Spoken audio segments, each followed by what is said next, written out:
જય શ્રી રામ. આજે છે શનિવાર. શનિવાર એટલે હનુમાન દાદાનો દિવસ. આપણે આપણા આરાધ્ય દેવ હનુમાનજીની સ્તુતિ માટે આપણે હનુમાન ચાલીસાનો ઉપયોગ કરીએ છીએ.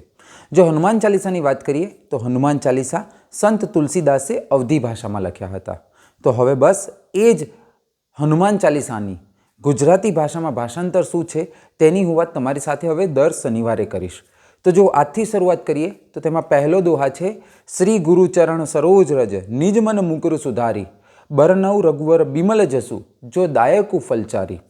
આ દોહામાં સંત તુલસીદાસ એવું કહે છે કે હું શ્રી ગુરુદેવના ચરણ રજને મારા મસ્તક પર અડાડીને મારું મન પવિત્ર કરીને હવે હું ભગવાન શ્રી રામની કીર્તિનું વર્ણન કરું છું, જે કામ, મોક્ષ, ધર્મ અને અર્થ એ ચારેય પ્રકારે ફળ આપનારા છે. આપનો દિવસ શુભ રહે. જય શ્રી રામ. જય જય ગરવી ગુજરાત. જય હિન્દ.